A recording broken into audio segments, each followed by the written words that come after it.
I'm Bob Thompson, and I'm running for mayor of Norman. I've lived in Norman since 1981, and I own the Midway Deli. I've operated it for 36 years now. And so what influence, obviously you're a former council member. That's and right. so what sparked your interest in local politics and local government, and why now did you think was the time to run for mayor?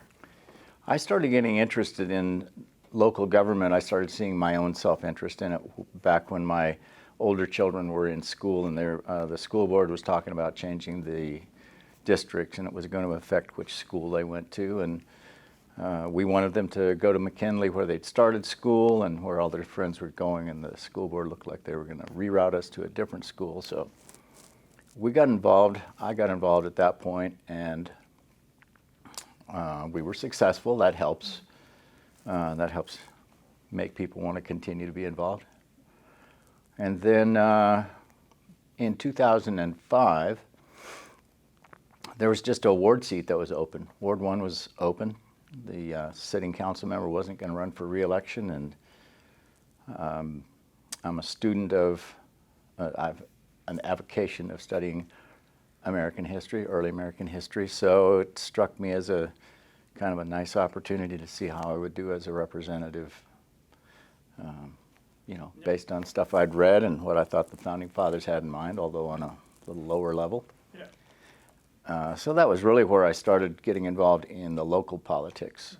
What did you see, and which policies in 2020 and 2021 did you consider a nationalized agenda in Norman that spewed this division?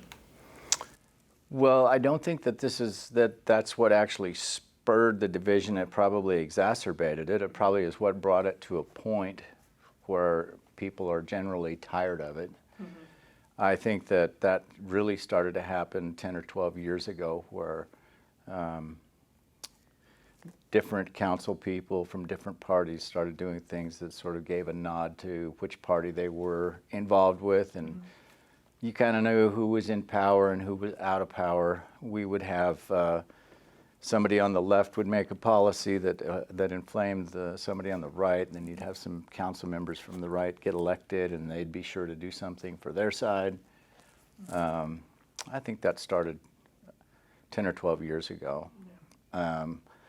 Obviously, the way that the police funding was handled mm-hmm.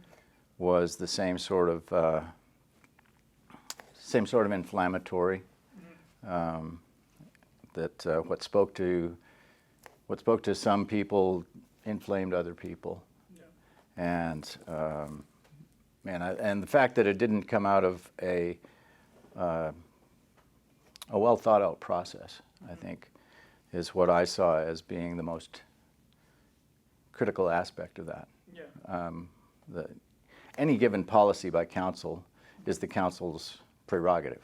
Mm-hmm. But if you want your community to follow where you're going, you really have to tell them where you started, how you thought it through, why you're going where you're going. Yeah.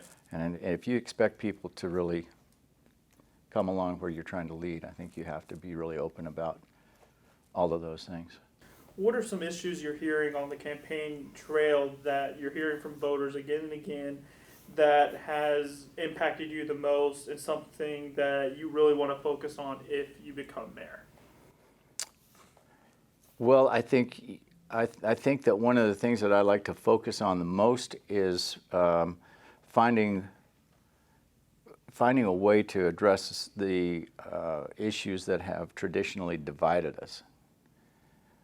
One of the issues that traditionally has divided us, for instance, is growth or economic development. We have a tendency to have part of our community that's pro-growth, the business community is pro-growth, and they want to do economic development. And then we've got a part of our community that's really opposed to that, and they see it as corporate subsidization and so forth.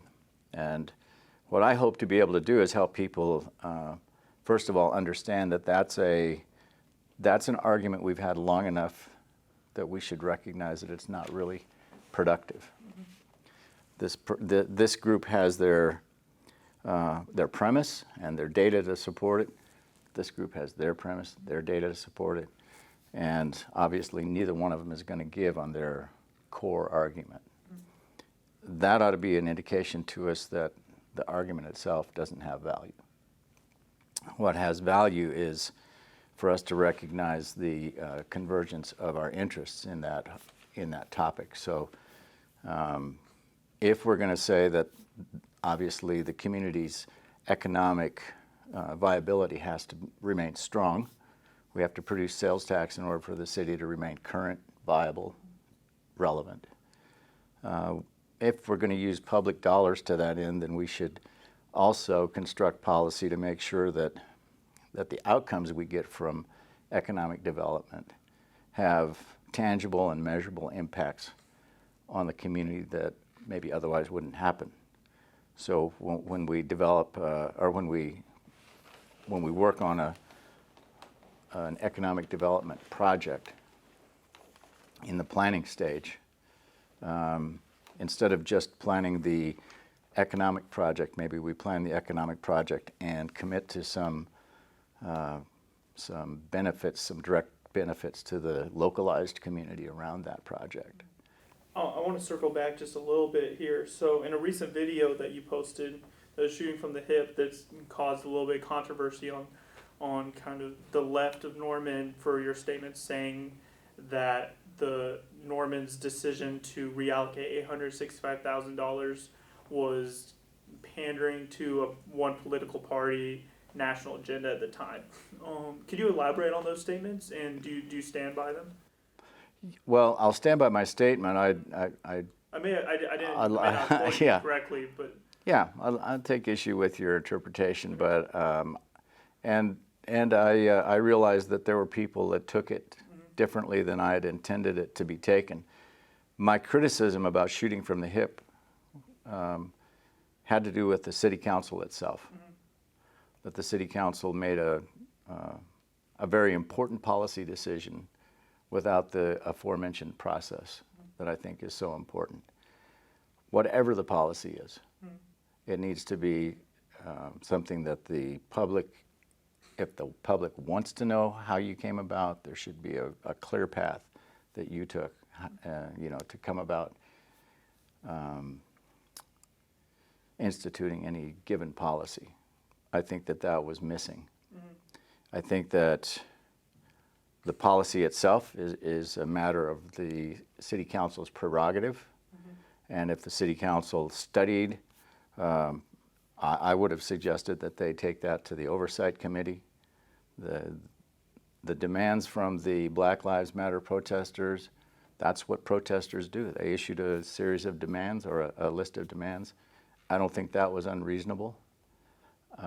Then it's the job of the city council to take those demands seriously, take it under consideration, and tell the community what they think is the appropriate response.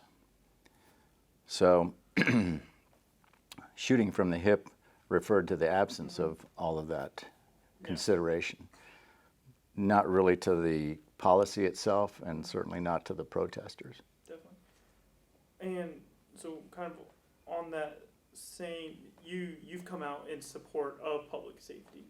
Where do you stand in reference to the funding of Norton Police Department? Obviously, that's an issue that has divided the city quite heavily. We have one side that's for fully funding, one side that's for taking away funding. Where do you stand on that? Well, I think that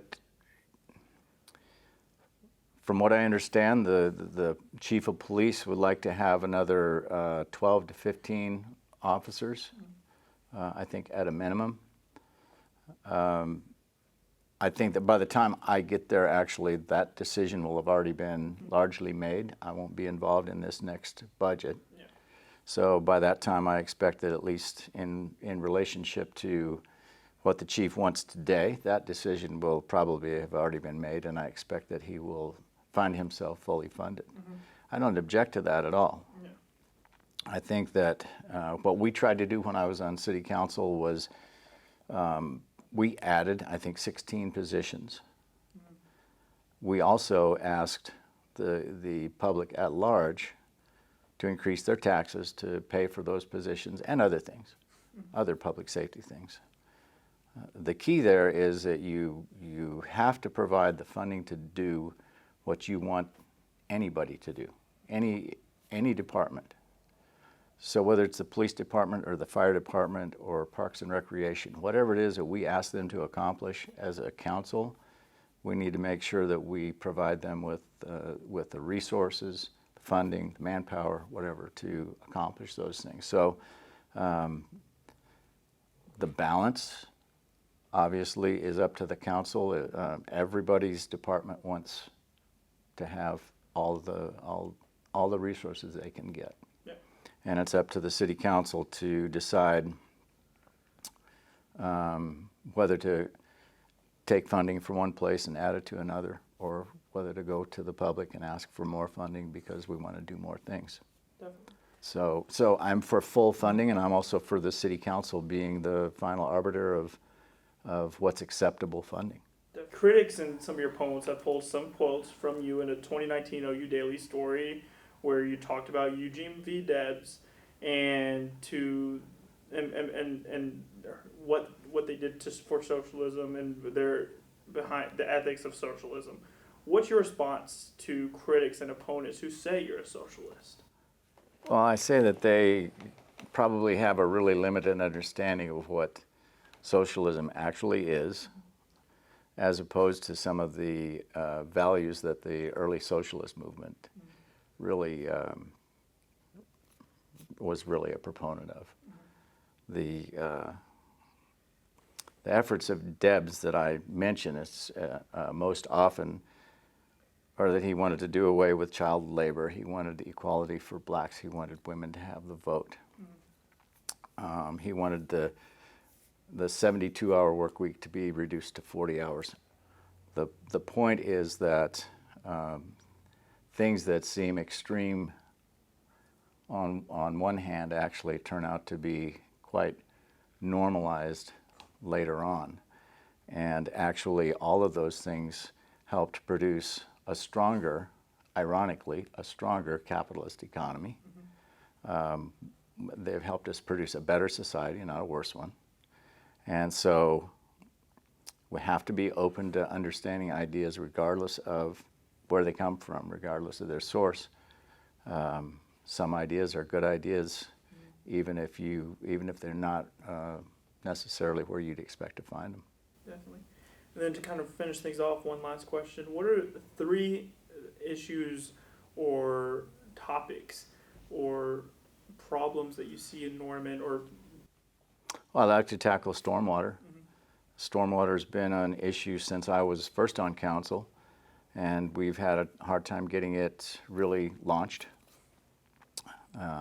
I've suggested that stormwater, if we want to move forward on it, we should reflect on the policies that are working, the approach that's working for our transportation bonds, where we do a series of bonds that address needs in each ward, and we try to stay balanced in the benefit in terms of how they benefit people geographically. That's been pretty successful for us. And so since we haven't been successful in launching stormwater as a utility, my suggestion is maybe we need to look at the possibility of doing it that way. If we do it as a utility, I think one of the mistakes that was made in the first couple of iterations was that we failed to recognize the upfront price that the rural community already pays for stormwater, and give them either an exemption or a serious discount for our rural properties, our ag properties, that just by virtue of the limitations on the use of their land, they provide us with a lot of stormwater benefit. And so in terms of figuring the overall cost, if we were going to do it as a utility, I hope we'd look at the rural and agricultural community and say, you know, their proportionate share needs to be considerably less. I think we've got a new Parks and Recreation director, and I'm hoping to find that he's a visionary. I think that we've sort of we've got a really good opportunity in our Norman Forward projects Norman Forward has maybe sputtered a little bit because the package that we sold to the public isn't actually adequately funded. And so it'd be good to get adequate funding for it, either by, well, probably by extending the tax. But I like to see us rally around the Norman Forward projects as something we can do together as a community, and produce some quality of life stuff that will probably also have direct benefit for economic development. Beyond that, I'd like to see some resolution to our plans to grow. We have a 2025 plan that needs to be updated. Mm-hmm. And the ramifications of updating the 2025 plan are going to be questions about sprawl versus infill. And we need to find creative ways to address that. I think that sprawl is one of the most expensive ways to grow in terms of infrastructural costs and the costs of city services. So I'd like to see us find some innovative and creative ways to grow through the core area or through infill, in ways that maybe contribute to our uniqueness as a community. Definitely. Well, Bob, thank you so much for meeting with us. We really appreciate it, and I'm sure our viewers will too.